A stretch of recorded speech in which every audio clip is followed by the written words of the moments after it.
Good morning, everyone. I'm Jordan Ifield, and I'll be the clerk for today's subcommittee meeting, and I'm pleased to welcome you to this meeting of the subcommittee. I will take the subcommittee through the first three agenda items. If anyone intends on recording the public proceedings of this meeting, please make this known now. This is not to prevent you, but to ensure that all parties are aware. Item 1, apologies. There are no apologies. Item 2, substitute members. There are no substitute members. So item 3, election of a chairman. Can I ask for a nomination?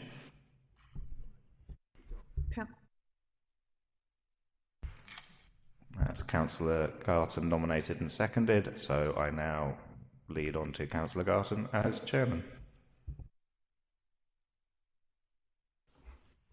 Good morning.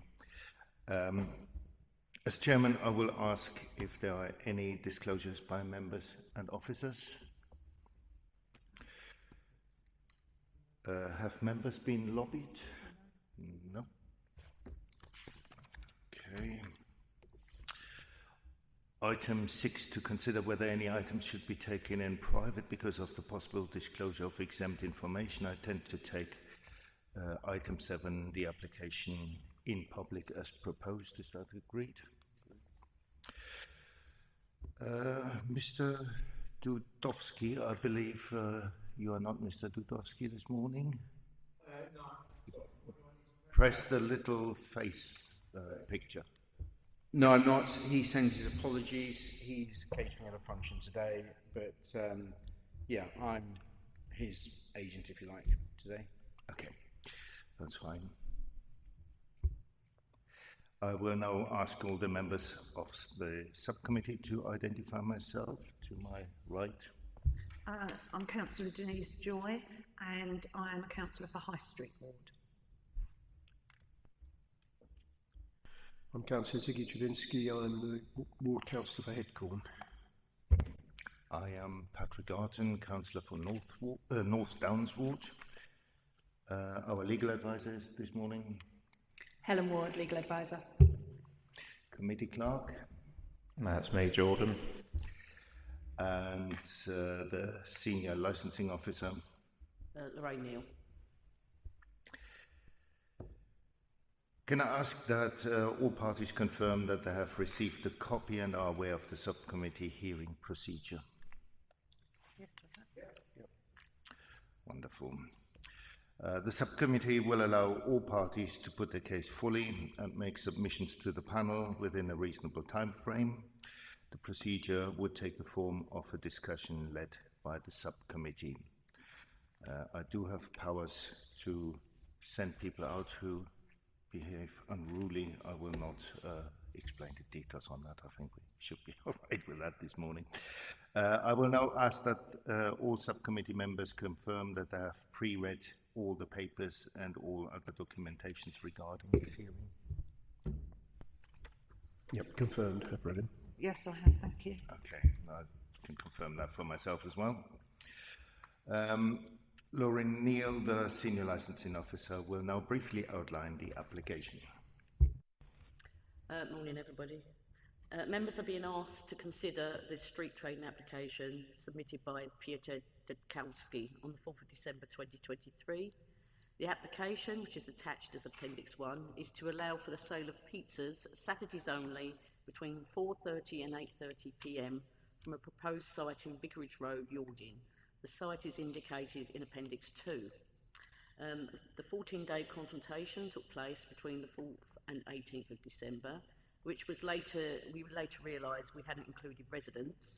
The outcome of that initial consultation resulted in 2 comments being received, which are attached as Appendix 4, and are from Yalding Parish Council and KCC Highways Department. Both raised concerns about the siting of the van. A further consultation took place with residents between the 26th of Feb and the 10th of March.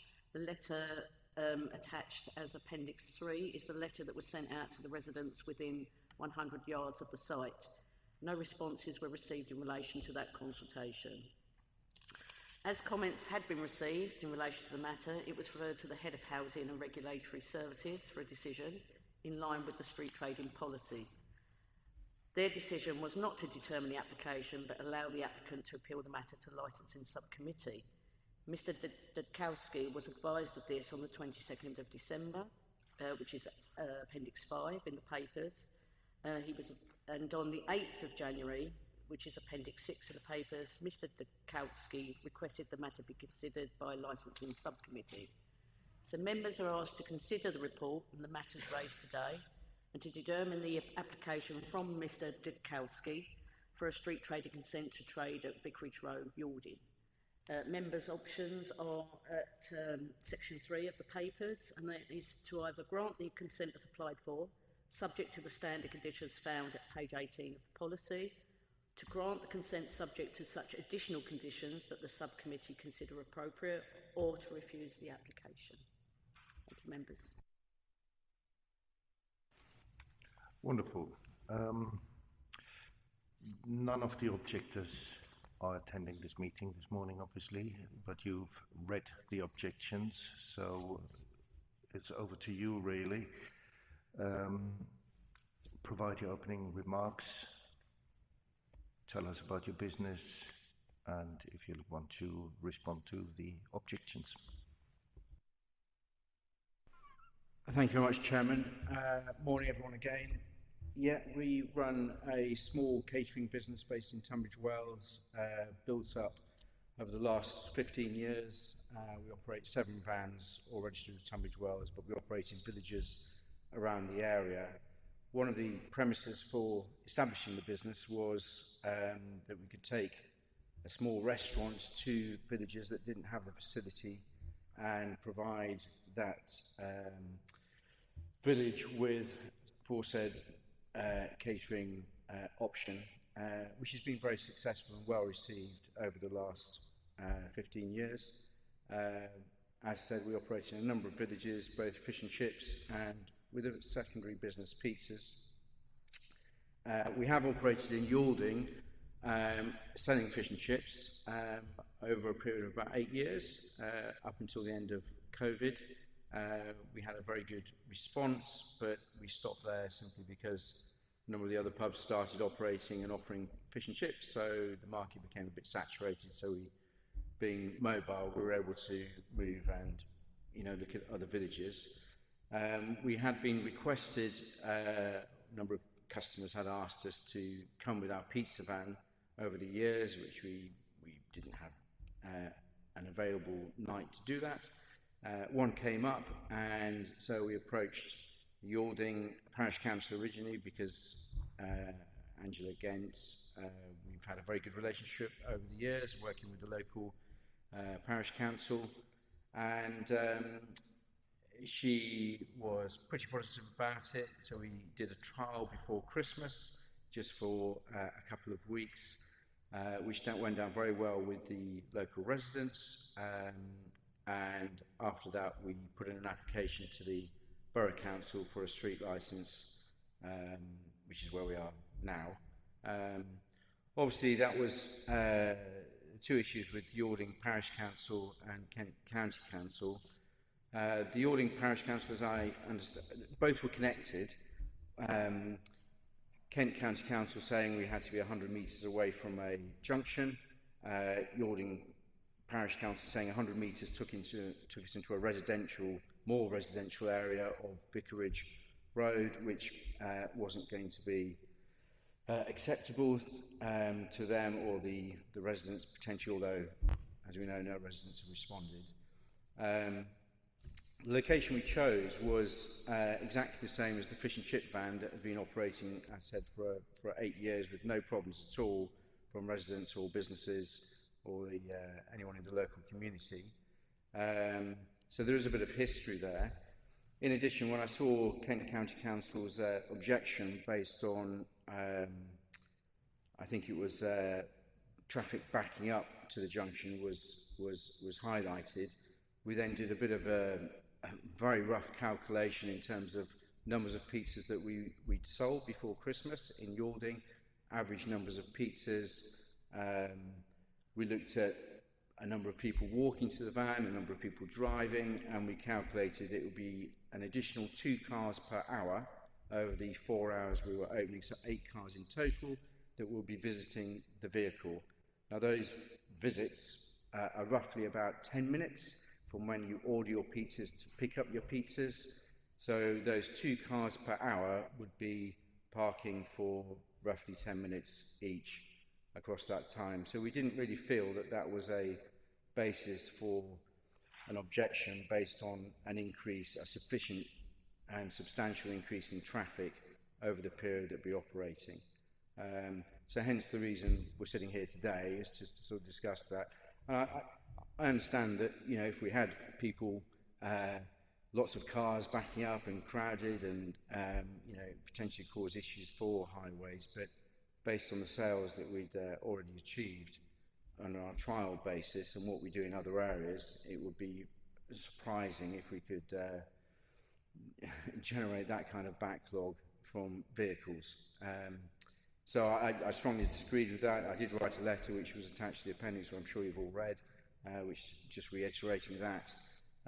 I would say that wherever we go, we've set ourselves up as working with the community and working very close with the parish council. So if there was any issues, we'd want to deal with it. We don't want to upset our customers, which is fundamentally what we're talking about. But I really don't think that parking where a fish and chip van has parked for a number of years, and looking at the sales that we'd achieve, would lead to Kent County Council Highways having any sort of issue ongoing, because I just don't think there's that kind of business there. We don't do hundreds of pieces, we do 50. We also, on an aside, mean that there's less cars and traffic moving out of the village to go and get their takeaway food elsewhere, and then coming back in as well. So the people that walk to the van may well have got into their cars and driven 5 miles down the road to the local pizza shop and bought their pizzas there. So, you know, there is a saving of journeys on that side as well. But yeah, that's really our case, and yeah, I hope that sort of satisfies the panel. Thank you very much. I'm sure my colleagues have a few questions. Shall I ask with Councillor Joy? Measurements aren't my forte. I note from highways they're saying 100 metres, and I'm looking at the photographs we have here. So how much from that 100 metres, I know we can't change the site or anything, but for that 100 metres, how much is that from the edge? Have you sort of calculated that at all? From the road to the site we were looking at is probably about 10 metres. There is then a access road, and traditionally we park the fish and chip van the other side of that access road, which is about 15 to perhaps 20 metres away from the junction. If you then go another 10 metres, the houses start building up on both sides of the road at that point. So in total that's about 30 metres away from the junction. So that would be our limitation of where we want to park. So. Thank you very much. Thank you. If I just may assist from looking at Google Maps this morning and using the measuring facility, where that line is on the picture, that's about 20 to 30 metres away from the junction. The highway code says you're not allowed to stop within 10 metres of a junction, and we have double yellow lines within that 10-metre area there. A distance of about 100 metres away from the junction would take us right outside or just past the school further down the lane. That's according to my research on Google. Councillor Trubinski. Thank you, Councillor Garton. Yeah, a couple of questions. If we look at the picture with the big red line on it, your van parks just inside, just outside of the 2 yellow lines. Then there's a bit of space, presumably where a customer might park in front of the van. Then there seems to be an entrance to somewhere. Then after that, how much space is there for other cars, for say, the third or fourth car to turn up? Could they park there? Yeah, yeah. Basically, the road you refer to as an access road to a residential dwelling. Traditionally, we've parked the other side of that, which is contrary to the red line, but we would aim to park the other side of that as we did with the fish and chip van. That would mean there'll be approximately 15 metres space for 5 cars before the house began, and there'd also be space before as you turn into the Vicarage Road itself as well, where the yellow lines stop for spaces, 2 or 3 cars, I believe. So, yeah. And the second question was really, you ran the fish and chip there for 8 years, and any complaints from anyone in that time? Did you have about anything? No, we never had any complaints, and we go to 30 villages a week, and we to be completely upfront, we have had complaints over the years, but we've always dealt with them. It normally comes by the parish council. As said, the people that are complaining are our customers, so we need to do everything that we can, and that's the route that we take. If I may ask you a few questions, the fish and chip business there is still operating every Thursday, or? Not in Yording anymore. As said, the pub started doing during lockdown, and just after lockdown, two pubs in Yording started doing fish and chips as special, and we didn't think that the village would sustain a pub doing fish and chips and a van coming once a week to do fish and chips. Our sales decreased slightly, and we thought, well, if the pub needs to do it, let the pub do it, and we can find somewhere else. It's not that easy for a pub to get up and move. So we decided to, sadly, look at another village. All right. Well, that's very community spirited for you to support the local pub. Right. Now, you made some computations here about vehicles and the amount of pizzas you're selling, which makes interesting reading. My question is the amount of customers evenly distributed over the 4 hours? I mean, or do we have a rush that as soon as the van turns up, about 90% of customers just come straight up to your van? It's a good question, and it varies depending on the day, the area, the time of year. Generally, it's pretty spread. I was cooking fish and chips last night in Penshurst. I started at 4 o'clock and my last customer was 8:10, and I didn't stop. So it was one after another. It doesn't always work that way. Sometimes people do come together. They hide around the corner and wait till we're quiet, and then they all jump in. But yeah, generally it's pretty split. But even if you added up the 2 cars across the 4 hours and everyone came in an hour, that'd be 8 cars in the hour, which I still don't think it's that great a number, but that's pretty rare. You only applying for Saturdays, aren't you? So Saturdays are a bit of a special day of the week. From your trial runs you did round about Christmas, what was your experience on that particular site? So that was a Saturday. We found that it was pretty evenly spread, actually. We had people coming in with their kids at 4 o'clock, and then people coming around sort of 5, 6. So the 50 pizzas were we finished serving there about 7:45, if I remember rightly.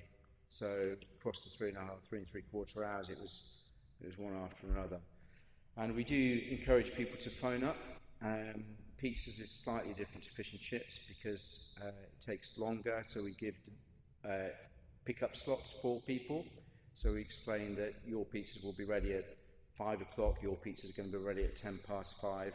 So we never, if people come and ask for pizzas all at 5 o'clock, it can't be done. So we put them in a slot, they go away, and they come back at their collection slot. So we never have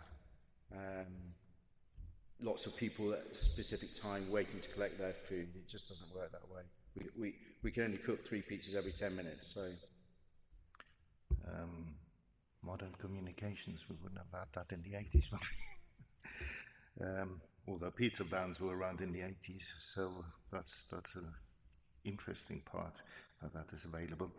I mean, Yalding is a very small village, obviously, and to find, I'm sure you scoured around to find other more suitable stopping places. Within Yalding? Yeah. So we've been, a couple of other areas have been suggested and we have approached them, but the reason we looked at Vicarage Road, one, there's a history already established there with the fish and chip van, so people know, and I think from what I've told, because I was running that van in Yalding for a number of the years when we first started, it was explained to us that there was a fish and chip van that came years and years ago that parked there. We did try parking at the village hall, which is the other end of the village, as you may know. It has a sort of car park out the front. That didn't really work, and then we parked there and did half an evening there and half an evening up in Vicarage Road to try and satisfy both sides of the business, both sides of the river, but it didn't really work either, so we ended up just operating from Vicarage Road, which seemed to be the best point. Simply because people didn't know where we were. Are you going to be there? Are you going to be there? It was better just to have one area which is consistent. The other areas that were suggested to us one was just off the high street, and I know there was an issue raised by a resident regarding high street parking, so we felt that may be quite difficult, and that was towards the bridge as well, and obviously the bridge can get slightly busier, I think, sometimes. And the other area was just outside the village, and we felt it wasn't appropriate for what we were trying to do. We were trying to do it centrally in the village so most people could walk and collect their pizzas themselves. So. Councillor Joyce, got another question? Thank you. On that point, because I was going to ask the question, in the letter from the parish council, I think the last paragraph was they would be willing to look and see if there was more suitable sites. All the sites you've just mentioned, has any of those sites been supported by the parish council, or is this something that you've done yourself, looking around? So we communicate via Facebook in the village, and we put a Facebook post up just first of all introducing ourselves, saying we're doing a trial pre-Christmas. When we put the application in, we had to get the license before we could go any further, so we put that communication out to people. When it was refused first, we put a communication out, sorry it's been refused, but we're going to hopefully review it. At that point, there were a couple of suggestions from people who lived in the village about alternative places to park, and one of them was then supported by the parish council, to answer your question. But since this objection, they haven't come forward, or you haven't spoken to anyone about any other site that they have come up with? The parish council? No. No. No. One more question. I don't want to harp on about the fish and chip van, but is that the same size as the pizza van? No change in size at all? It's exactly the same. It's exactly the same size. Councillor Drabinski. I suppose it goes without saying the van itself is very well lit in the evenings, so it's visible from probably 30 or 40 yards at least. We have internal lights, and we have a small roof lamp that lights up. So yes, when it's dark, it's visible, and when it's light, you're just seeing a van on the side of the road. So. No, staying with the location, I suppose strategically it's important to be seen and be close to the high street. KCC suggests that you move 100 yards further down. Now the road is very narrow there, so the nearest wider spot would be the junction with Glebe Road. Would that be a spot you may consider because of, or is that too far to actually be seen by the community? Sorry, which area is that? Glebe Road, the next junction further down. So the KCC suggests you move up about 100 meters, which would be outside the school. It's very narrow, the road there. I personally don't think that that is a viable alternative.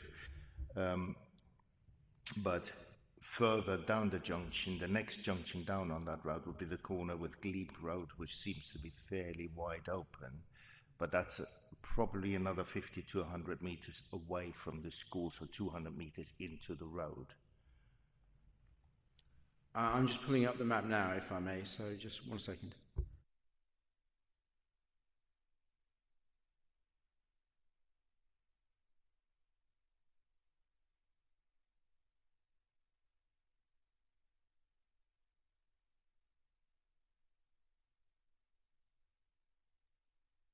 Glebe Junction, you mentioned.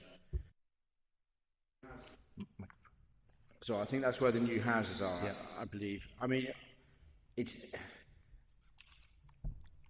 the reason I have issues with going any further down that road is, one, you've got houses both sides, and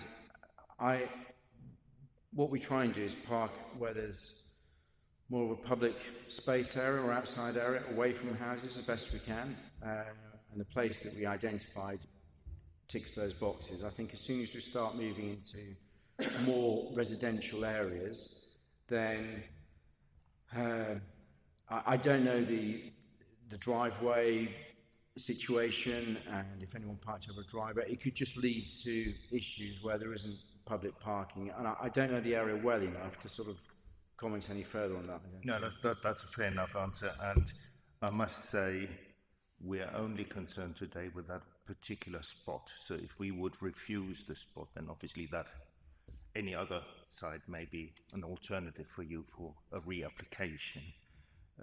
But I said if we refuse, so we have an open mind on that at this point, I'm sure. One last question from me, and then I believe Councillor Czubinski has another question.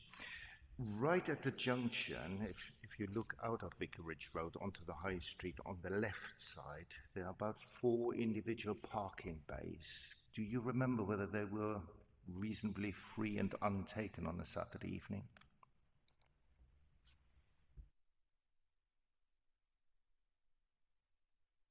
I don't remember. I didn't look. I mean, we park up and we'd be fine. Do you mean outside the cafe? Is that what you mean? I believe so. It's on the left side of the junction. So if you're looking out of the junction onto the High Street, it's right on. It's on the left side. There are 4 bays where you sort of park in rather than parallel park. I mean, for us, that would be a better place because it'd be on the High Street, and you would get more traffic passing us and hopefully seeing us if people were driving through the village. But I never considered that, again, because I think there's houses on either side of the High Street there. Yeah, I think if you would choose that as your site, you probably would have problems with cars being parked there in the evening. I'm just thinking about your customers, whether these spaces may be available to your customers, if you remember where your customers used to park when you were running the trial.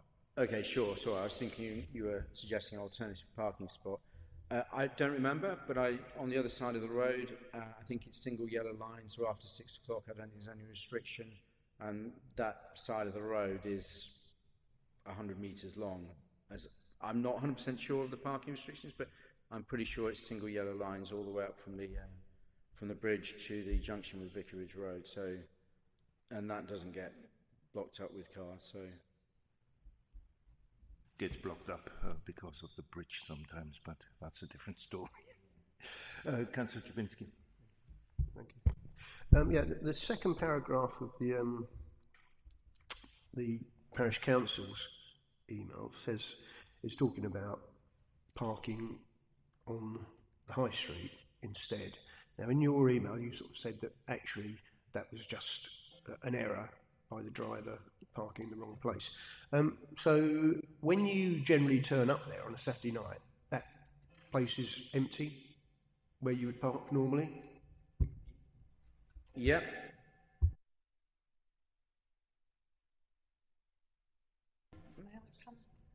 May I come? Because that was the exact question I was going to ask. So what would happen then if you arrive, not you, whoever, with the van, that parking place is not available because a car's parked there?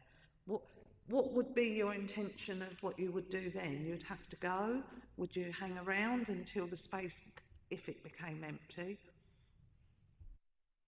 Yeah, it's a fair question, and one, when we had the fish and chip van there, we had issues because a lot of parents used to park there to collect their children from the school a number of metres down. So what we do is we just wait until they picked up and went, and then we wouldn't set up until then. The other thing we did was earlier we talked about an access road separating the bits of Vicarage Road before and after the access road, and we had permission to park across there, subject to them being able to have access. So if they needed to get out, we'd move back again. So there was always somewhere to park, but we generally just wait until the rush had gone and then park. But that was we were there on a Wednesday, Thursday and a Friday night, different times across our period there. So yeah, I mean, we would wait for up to half an hour. Worst case, we'd park across the access road, subject to the property owner giving us permission again, because it's been a long time since we've been there. So, Councillors, do we have any further questions? Chair. Yeah. Of course you can. Apologies, I do have to ask. You were operating for 8 years, but you didn't apply for a licence. Can you explain the circumstances of that, please? my understanding is the licensing conditions only changed. I'm not quite sure of the date they changed, but there was no requirement to have a licence until 3 or 4 years ago, as I understand it. No, that's not correct. The law was brought in 1982 regarding street trading consents. I'm not sure when Maidstone designated consent streets.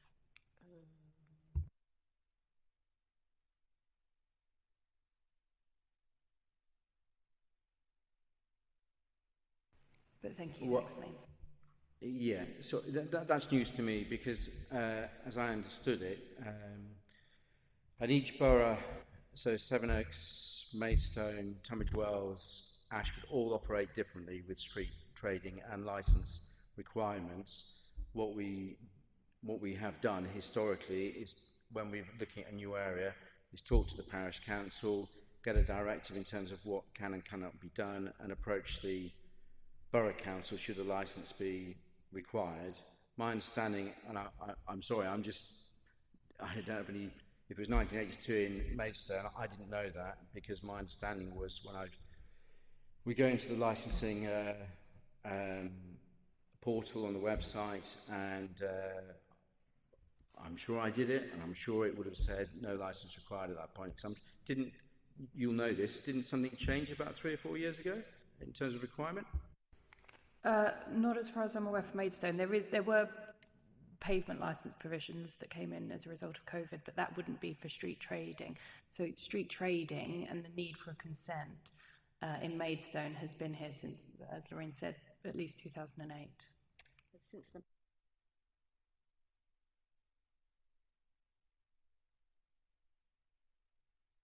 Sorry, can I just clarify, was that up to 4 hours trading once a week? Because there's lots of different levels of this, and I know, different boroughs have different ways of looking at this, but I thought 4 hours was acceptable for... No, okay, well, that's news to me, so, yeah. street trading basically covers anything that's been sold on the street, regardless of the time. So in Maidstone, if you're going to sell on the street, you require street trading consent regardless where you are. It's always been the case. you was obviously very popular in Yalding and nobody complained about you, so that's probably how you did it for 8 years, to be honest. It's probably because nobody brought it to our attention at the time. So you were providing a service in Yalding, and people were quite happy with that service, and so nobody drew it to our attention. If somebody had told us, then we would probably have contacted you and said you require street trading for that fish and chip ban. I had conversations with the parish council when I thought the law changed, because one of the reasons we stopped with the fish and chips, in addition to sort of more people doing it, was there was a law change and we would have had to apply for a licence. Now, if the trade was substantial enough, we would have done that, but this doesn't fit with what you're saying in terms of when, but we operate in Ashford, we've got licences established there, so we prefer to have a licence because it protects our business. So, that was just me not knowing, I think, more than ignorance, put it down to, because I just wasn't aware of that.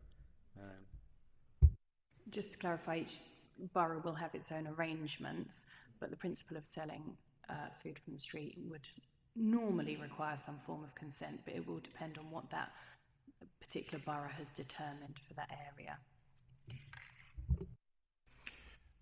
Helen, I believe, given the applicant the benefit of the doubt, this is a genuine mistake. Can you just confirm that previous breaches of the licensing law would not be a consideration we can apply in this application? No, breaches of the law previously are not something you would normally take into account. It may be relevant, but your policy doesn't refer to this, and obviously we can't say that any offence has occurred because we don't know the full circumstances of it. All we know is that there was trading there previously. It wasn't done under the authority of a licence, but we're not here to go into that into greater detail today. Thank you very much for that. Yeah, I think I'm happy with that, and that should sort of take your worries away a little bit. Councillor Dubinsky, you had another question. Yeah, just, I suppose, arising out of the last points, do you operate any other in any other units in Maidstone Borough? And so this is the only one you've got in the borough? Okay, thank you. Following on from that, as I said, we do operate in Ashford, but we do have licences in place for those vehicles. So. Okay, one more time, does anybody have further questions? Okay, so before this hearing's closure, I will invite you to make your final closing remarks, if you want to summarise or add anything else to it. Well, thank you very much for your time and for taking the time to listen to what we're saying.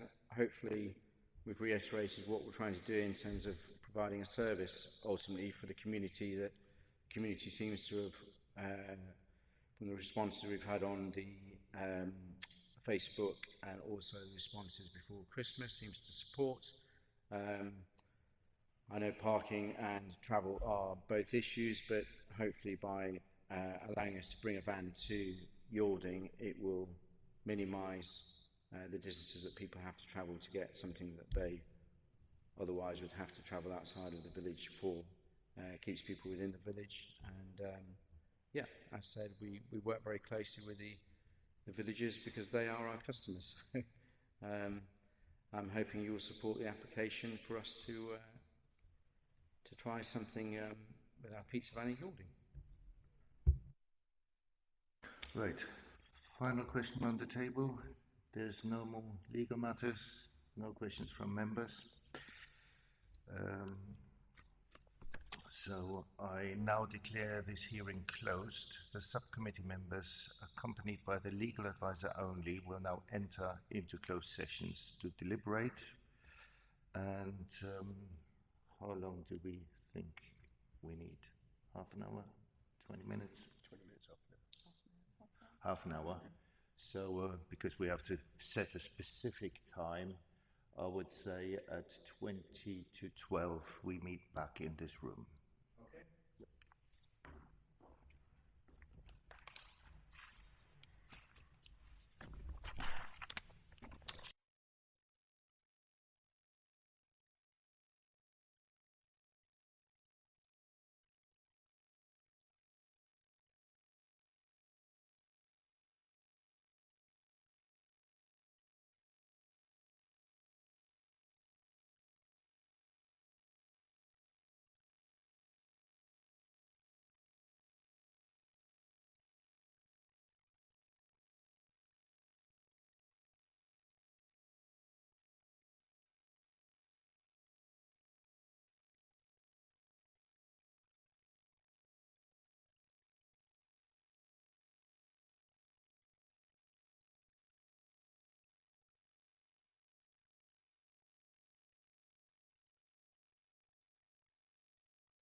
good morning to all the millions of visitors on YouTube. Sorry for being a little bit late, but this panel took considerations, and we considered that parking or trading outside residential policies is contrary to premises is contrary to policy. However, there was significant previous trading on that site. We heard evidence for that this morning. And we also took into consideration the two objectors, and the local parish council very much contradicted the suggestions made by the KCC's Highway Authority. We came to the conclusion that we will grant this appeal, this appeal for the longest permissible time frame, which is 1 year, to grant the license. That will be subject to the map at Appendix 2, and the license is only valid for the area circled on that map. There's no right of appeal to this decision. And that concludes this morning's hearing.